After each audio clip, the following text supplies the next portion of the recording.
It's a very interesting subject, and I know that Rhonda's expertise is amazing, so please learn from this. She will be introduced by Ishwinder. Ishwinder, take over, please. Thank you so much. To kill. It is can woman for my interest to Rafi Cocker Avita. Fat effect on the shake. Cocker are tuta. For just the sugar and for the circle form. Look at a related in animation. She is can in kill her corn can pick in the main my give animation for the layers here out CM in here I just act just thingy she fuck in to me make to the animation outcome from such go ESD and T and to their couple name she is can be in revision in to act classrooms. Doctor Faragher. It the doctor fifth of the museum. I just most such in the school for position here.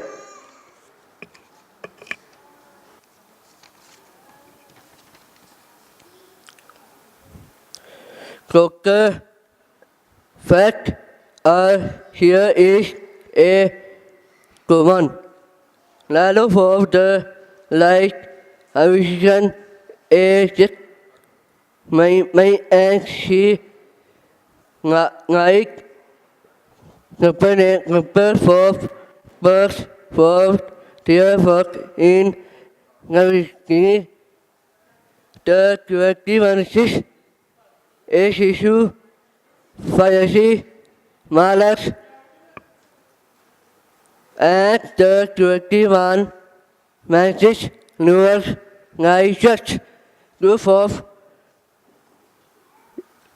Hosea like just act Tashu. Thank you.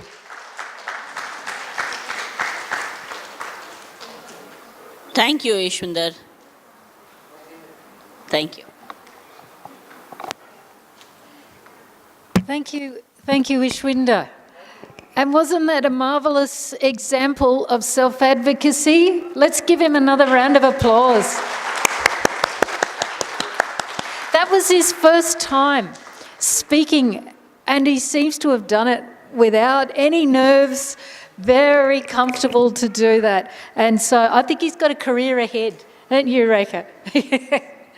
So thank you very much for the opportunity to be here. I'm actually very grateful to Dr. Ellen Skladzian.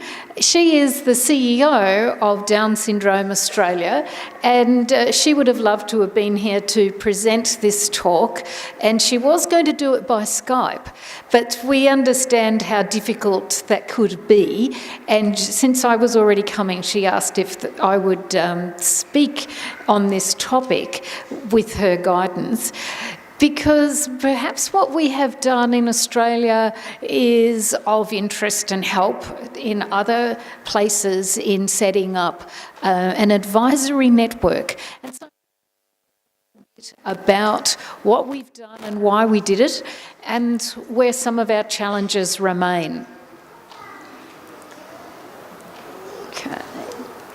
So a little bit about Australia, and we would welcome you to come in 2022 in Brisbane, which is about there. We're going to have a Down syndrome gathering. The World Down Syndrome Congress is coming to Brisbane, so we would love to see you there. Australia, a little like India, I understand, made up of states that initially were very much self-contained, and only in 1901 did we form to be a country. And our constitution has set up very clearly that states look after education and health. Disability was not really thought of as being something that you needed to worry too much about back in 1901. And so more recent times that we've really become interested in it, it's been done nationally. But to this day, education and health is still state-based. So that has some interesting issues. Let's have a think about Down syndrome in Australia. We estimate that between 13 and 15,000 Australians have Down syndrome, and you might think that that's a very small number, but you've got to remember that Australia's population is much smaller than India's. We only have 24 million people in Australia, and most of it's desert, so that's what it is. Life expectancy has significantly increased, and that's a worldwide trend, but in Australia, life expectancy is about 60 years of age. So what we understand is that the population in Australia of people with Down syndrome is actually growing. There's some sense that with all this prenatal testing that the population's decreasing, but it's not the case. Because we've got this longevity, people are living in the community for much longer.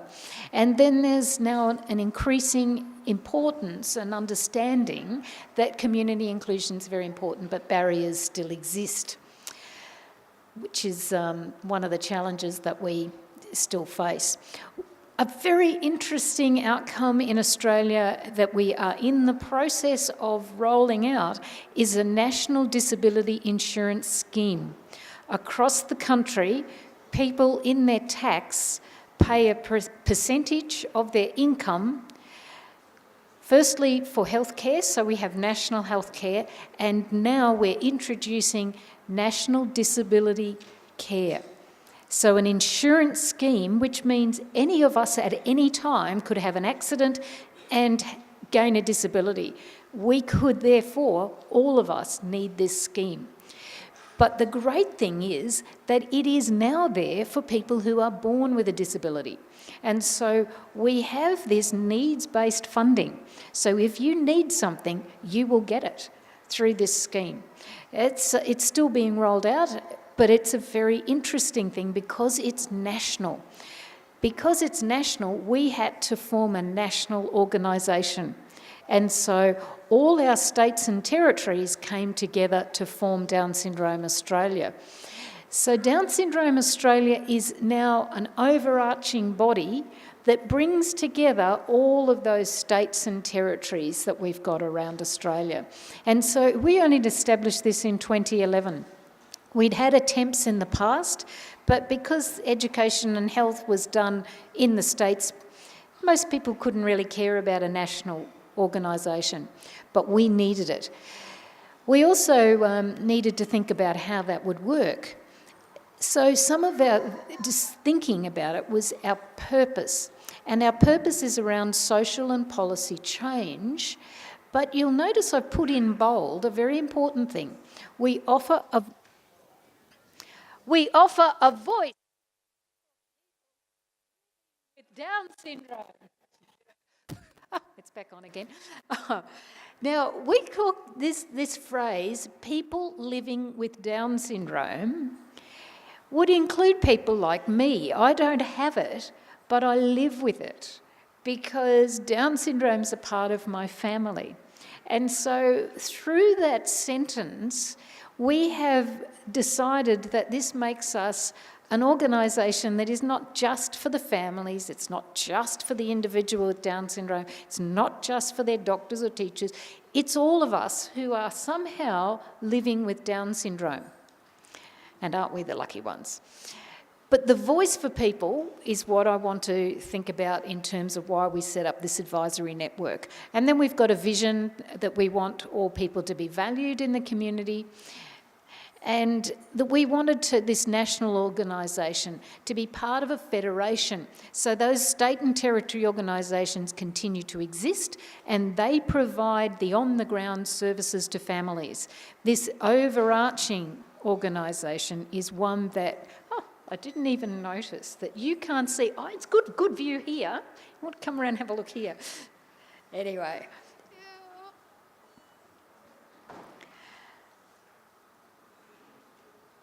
Let me keep talking. So the state and territories still provide the face-to-face support for families, but our national organisation does more advocacy work and talking with government and so on. Because our funding will now come from our federal government, we need to be one body, because the government doesn't want to talk with Queensland and New South Wales and Tasmania, and they just wouldn't be bothered. They want a national organisation. So that's who we are. Thanks very much. So Down Syndrome Australia looks like this. So these are all our different local bodies. We've got representatives from all of those different groups, and we've got some independent directors, and I'm one of them. There are 3, and I'm on it because of my research work.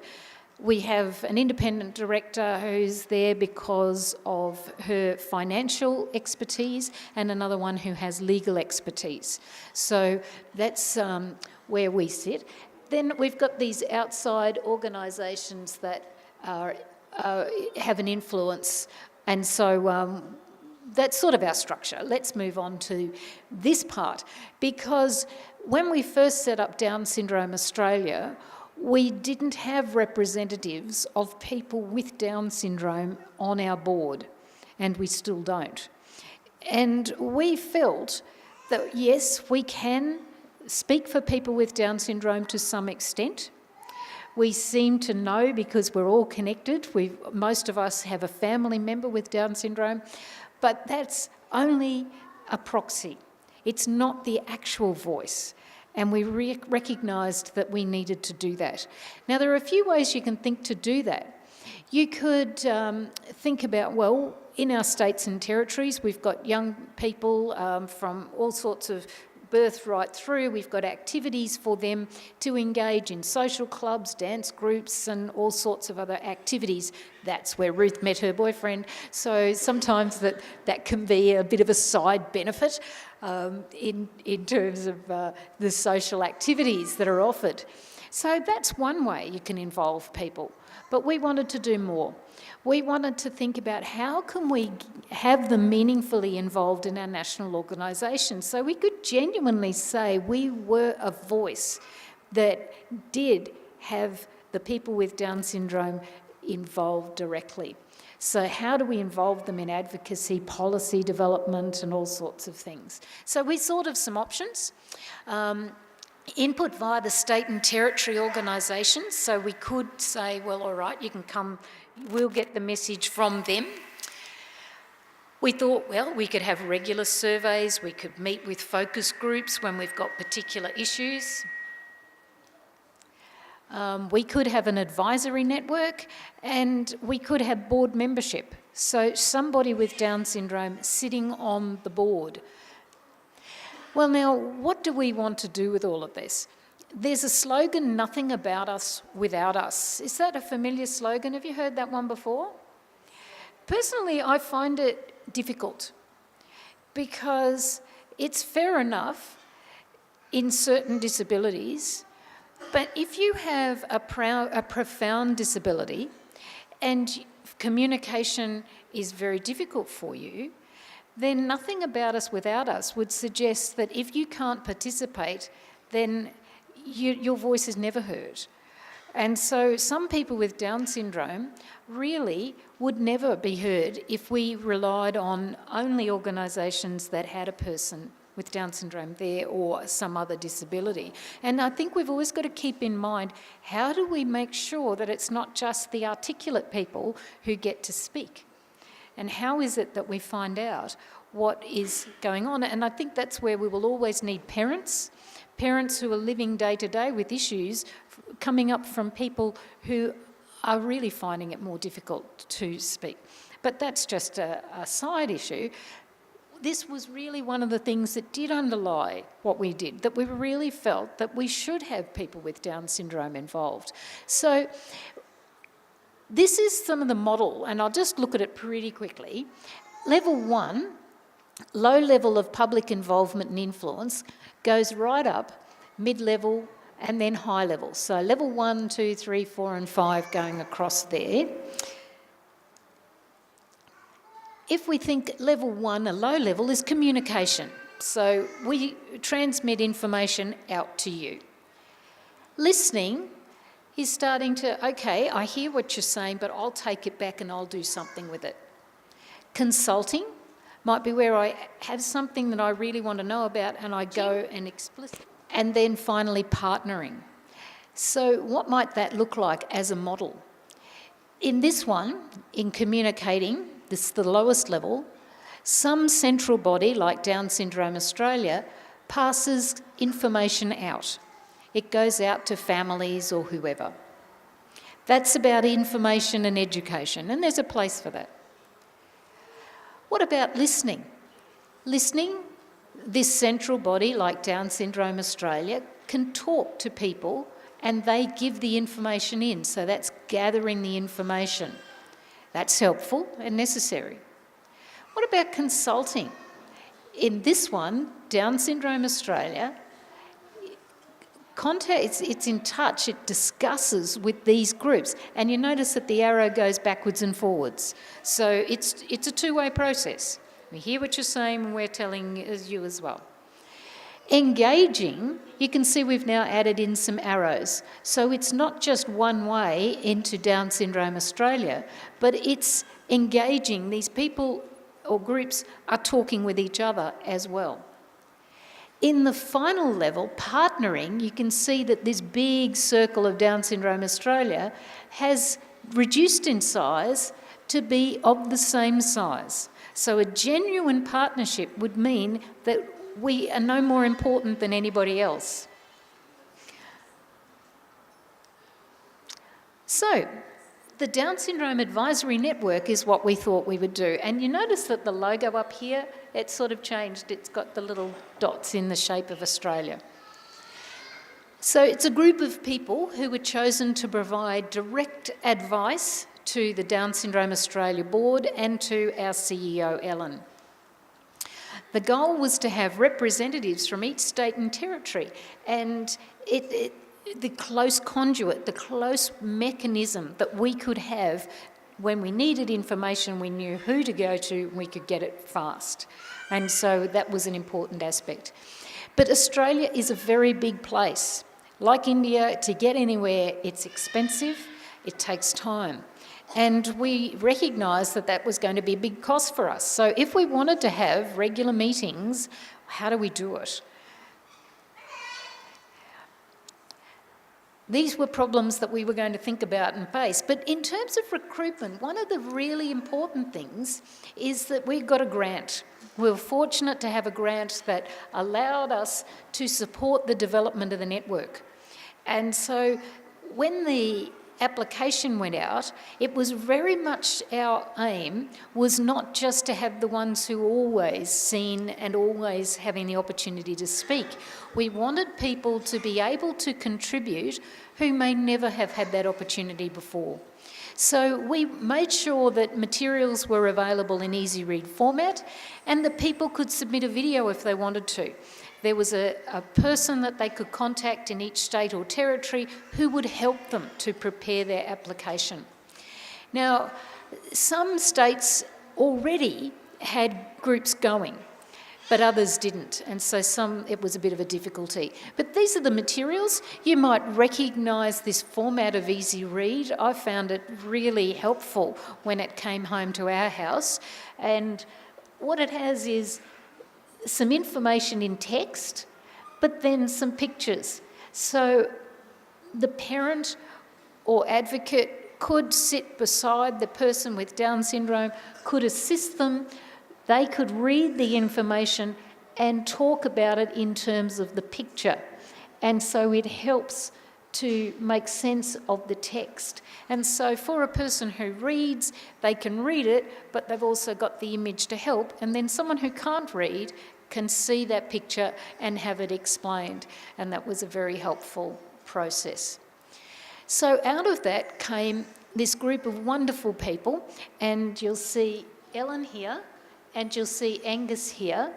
And these people are the members of our advisory network, the very first one. And they met in Canberra on that particular day. It was World Down Syndrome Day, and when that photo was taken. But their first meeting was a bit before that. So at the meeting, I think she's got the date wrong there, but back in, doesn't really matter, but it's very recent. We've only been doing it this year. And at the meeting, they talked about terms of reference and roles of members and how to conduct meetings. And they had an external facilitator to teach how to be a self-advocate. All of us need help to learn to do that the first time. And that was important because some people on the group had been quite experienced. Some folk had make that their job, that they went around doing presentations and so on, whereas others had never done it before.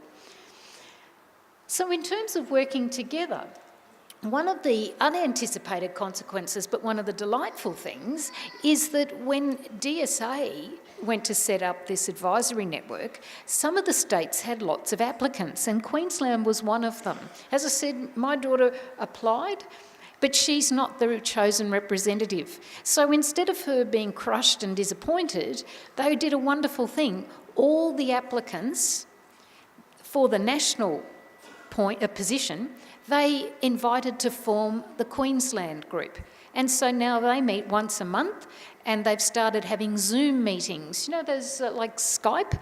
And so it's very professional, and Ruth heads off into my office with the phone hookup, and away she goes. And so it was an unexpected thing, but I think this is one of the really key messages, is that you start it and then it will grow because it's something that people really would like to happen.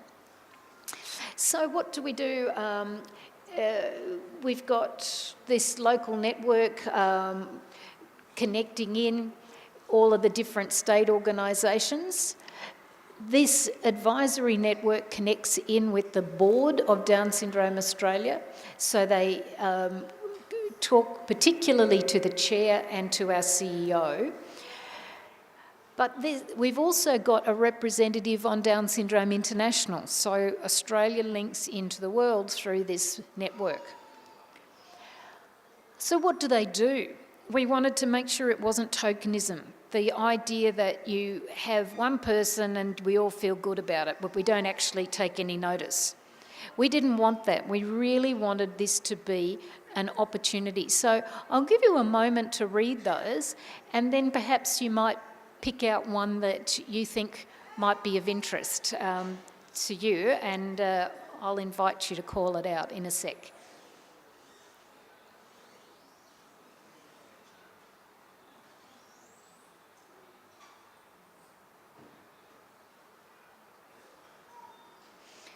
Somebody like to call out one that they particularly found interesting?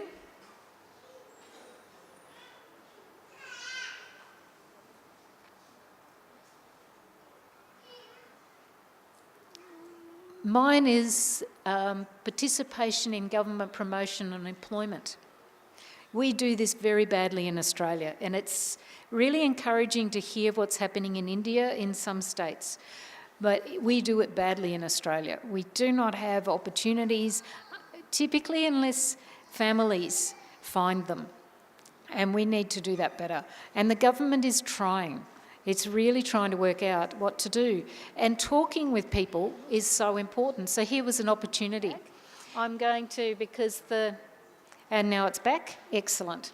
Because apparently I have to use this for my video. So let's hear Claire. This is a speech Claire Mitchell gave. She's the representative from Queensland.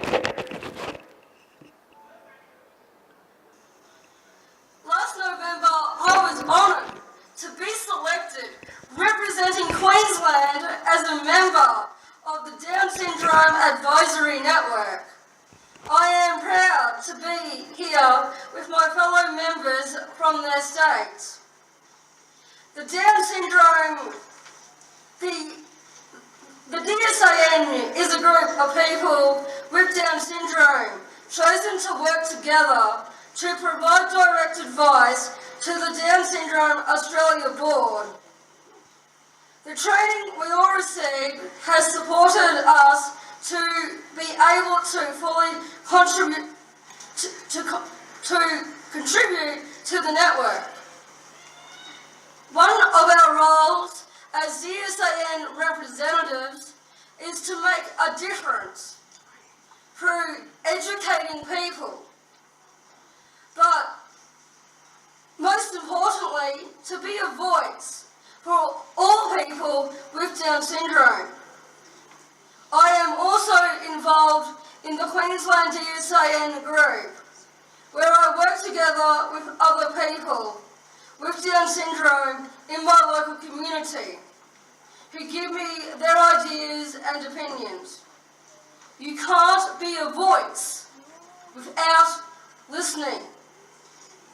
We thank you for your support and encourage you to continue to raise the awareness of many abilities of people with Down syndrome. Thank you for celebrating with us on this World Down Syndrome Day 2018.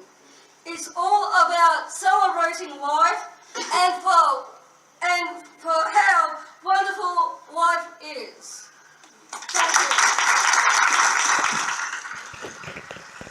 Yeah, isn't she great? And Claire is one of our very experienced advocates and speakers.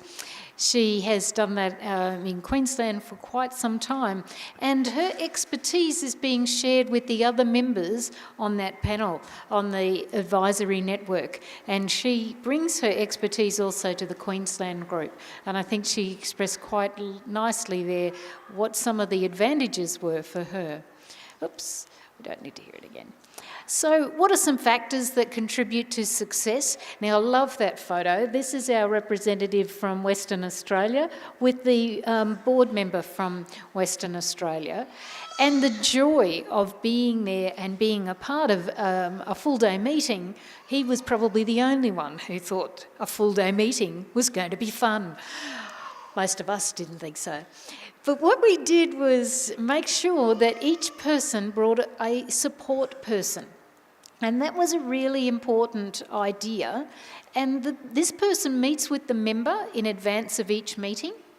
And they help that person to understand what's going to be a part of the meeting. They talk through the agenda and help them think about what they might want to contribute. And we all need time to think about it. And this is a really important factor that we've thought. They also sit with the person during the meeting, and they sometimes provide a prompt. It's important that we send out papers early to allow preparation time. And we all know that meetings sometimes people will slip a paper in at the last minute and they'll just or speak to it off the cuff in a meeting. We can't do that in this case. We need to be prepared. We noticed one of the factors that contributed was the enthusiasm of members and their willingness to give it a go. They loved the opportunity, and this was really important. We are realising that we need